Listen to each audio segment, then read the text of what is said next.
리걸마인드 연구소입니다. 국민이 국가기관에 대해서 자신의 요구하는 바를 요구할 수 있는 대단히 중요한 국민의 권리인 청원에 대해서 알아보기로 하겠습니다. 우리 헌법 제26조에서 청원을 규정합니다.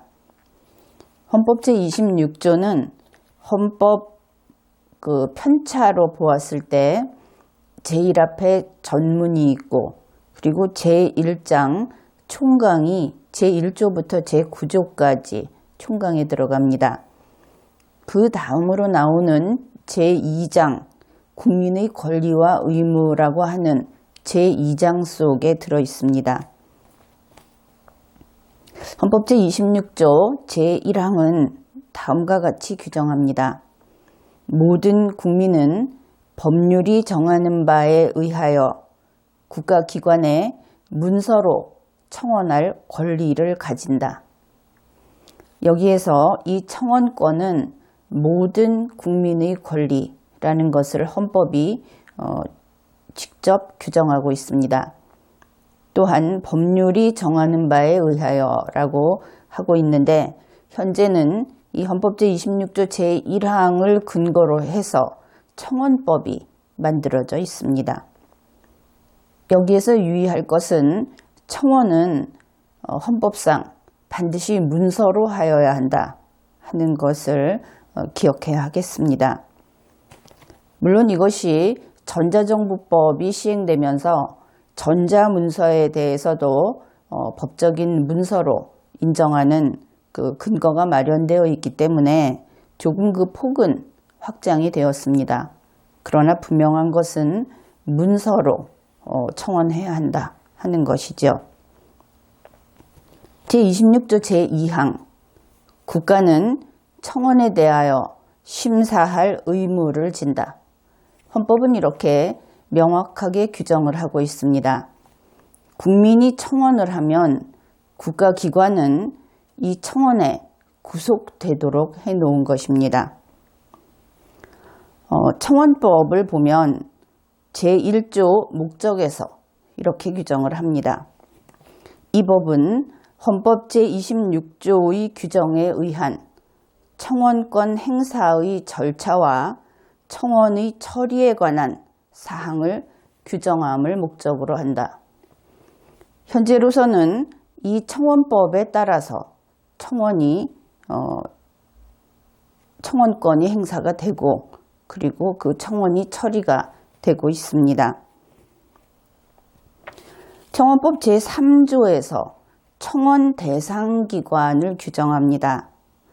이 법에 의하여 청원을 제출할 수 있는 기관은 다음 각호와 같다. 그래서 청원을 제출할 수 있는 기관 또한 법률로 규정하고 있습니다.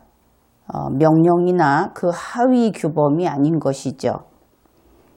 제1항 국가기관, 제2항 지방자치단체와 그 소속기관, 제3항 법령에 의하여 행정권한을 가지고 있거나 행정권한을 위임 또는 위탁받은 법인, 단체 또는 그 기관이나 개인 이렇게 규정을 하고 있습니다. 여기에서 유의할 것은 제2항과 제3항의 경우입니다. 헌법은 단호하게 국가기관이라고 규정을 하고 있는데 법률에서 국가기관 이외에 제2항과 제3항을 규정해 놓았다 하는데 주목해야 하겠죠. 그런데 청원이라고 하는 것은 국민의 의무가 아니라 국민의 권리라는 점을 감안해야 합니다. 그래서 청원법은 국민이 청원권을 보다 더 널리 행사할 수 있도록 그래서 제2항과 제3항의 경우에는 그것이 헌법의 뜻에 어긋나지 않는 한 이렇게 확대할 수 있다고 본 것이 입법자의 의사다. 우리가 이렇게 이해할 수 있겠습니다. 그러니까 제2항과 제3항의 경우에는 헌법 제26조 제1항에 위반되지 않는 범위 내에서 법적으로 국가기관으로 인정할 수 있는 기관, 이렇게 이해를 하면 되겠죠. 여기에서 우리가 한 가지 읽어낼 수 있는 것은 청원을 할 수 있는 기관이 법률로 정해져 있다. 그러면 그 청원서를 받는 국가기관은 법률로 정해져 있죠. 청원서는 법률로 정해져 있는 국가기관만 읽을 수 있다. 이렇게 우리가 이 문장을 이해할 수 있습니다. 즉, 청원서를 법적으로 받을 권한이 있다고 규정한 그 기관만이 청원서의 내용을 열람할 수 있다. 이것이 이 국가기관이라고 한 것이 헌법 제26조 1항과 2항에서 나타나 있기 때문이죠. 청원법 제5조에서는 청원의 불수리, 그러니까 청원을 수리하지 않을 때 어떤 때 불수리할 수 있는가 하는 것을 법률로 규정해 놓았습니다. 제1항 청원이 다음 각 호의 어느 하나에 해당하는 때에는, 각 호의 어느 하나는 모든 호에 1, 2, 3, 4, 5호라고 하는데 전부 그 요건을 갖춰야 하는 것이 아니고 하나의 요건만 갖춰도 된다.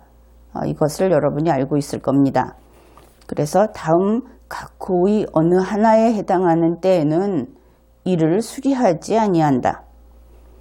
제1호 감사, 수사, 재판, 행정재판, 조정, 중재 등 다른 법령에 의한 조사, 불복 또는 구제 절차가 진행 중인 때, 그러니까 수사나 재판에 관한 사항은 청원할 수 없다 하는 것을 알 수 있죠. 제2호 허위의 사실로 타인으로 하여금 형사처분 또는 징계처분을 받게 하거나 국가기관 등을 중상모략하는 사항인 때, 물론 이 앞부분은 일반적인 무고죄의 요건을 갖추고 있습니다. 그런데 여기에서 특징적인 것은 국가기관 등을 중상모략하는 사항인 때, 이런 경우에 청원을 수리하지 않을 수 있다. 그런 것입니다. 제3호 사인 간의 권리관계 또는 개인의 사생활에 관한 사항인 때, 청원이라고 하는 것은 국민이 공적인 지위로서 국민입니다. 이때는 국민이 국가기관에 대해서 자신의 요구를 제출하는 겁니다. 그러니까 공적인 관계이지 사적인 관계가 아닌 것이죠. 그러니까 당연히 개인 간의 권리관계, 개인의 억울한 사정, 이러한 것들은 청원의 대상이 아닙니다. 제2항 청원서를 접수한 기관은 제1항의 각 호의 어느 하나에 해당하는 사유로 청원을 수리하지 아니하는 때에는 앞에서 보았던 제1호부터 제4호 중 어느 사항에 해당이 돼서 청원을 불수리하게 되었을 때, 그때에는 그냥 불수리하면 되는 것이 아닙니다. 그 사유를 명시하여 청원인에게 통지하여야 한다. 국가기관은 국민이 청원을 했을 때 그 청원에 대해서 수리하지 않는다는 것까지 통지해야 할 법적 의무가 있습니다. 그래서 만일 이렇게 청원을 했는데 불수리 처분을 받았다. 이것을 그 행정용어로 처분이라고 하고, 이것은 어디까지나 법 집행작용입니다. 그래서 불수리 처분을 했을 때 거기에 승복할 수 없다, 이의가 있다 하는 국민은 이의 신청을 해서 구제 절차를 거칠 수 있습니다. 불수리 처분 자체에 대해서 또다시 이의 제기가 가능하다는 것이죠. 그런데 그렇게 해서도 구제가 되지 않는다, 그런데 정말 억울하다 이러면 이의 신청이 받아들여지지 않았다는 것을 근거로 헌법소원 심판 청구를 할 수 있게 되어 있습니다. 그리고 여기에서 청원을 불수리 처분했을 때 통지해야 한다, 그렇게 우리가 앞에서 살펴보았는데, 그 통지하는, 그리고 이 청원을 받아서 청원에 대해서 어떻게 처분을 했는지 하는 내용들, 그 모든 것은 업무 처리 자료가 됩니다. 만일 이 청원을 받은 기관이 청와대라고 하게 되면 일은 조금 더 복잡해집니다. 왜냐하면 청원을 받아서 그것을 만일 불수리했던지 수리했던지 그 모든 것은 대통령 기록물에 관한 법률의 적용을 받게 되기 때문입니다. 대통령 기록물 관리에 관한 법률을 보면은 여기에 대통령의 직무수행과 관련해서 다음 강목의 기관이 생산 접수하여 보유하고 있는 기록물 및 물품, 이것은 다 보존을 해야 합니다. 이것이 제2조인데 여기에 보면 가항에는 대통령 자신입니다. 나항에 대통령의 보좌기관, 자문기관 및 경호 업무를 수행하는 기관. 그래서 가령 대통령 비서실에서 이러한 청원을 받는 업무 처리를 했다, 대통령 자신이 했으면 물론 당연히 보존을 해야 되죠. 그런데 비서실에서 했을 때에도 바로 여기에 해당이 된다. 그러면은 이렇게 국민이 한 청원, 그 개인이 한 청원까지도 그것을 어떻게 처리했는지를 다 보존해야 하는가 하는 의문이 생길 수 있습니다. 그런데 이 대통령 기록물 관리에 관한 법률 제2조 1의 2가에 보면 어떤 기록물을 보존하는가 하는 것이 있습니다. 그것이 다른 법률에 정해져 있는데 공공기록물 관리에 관한 법률이라고 하는 그 제3조에 있습니다.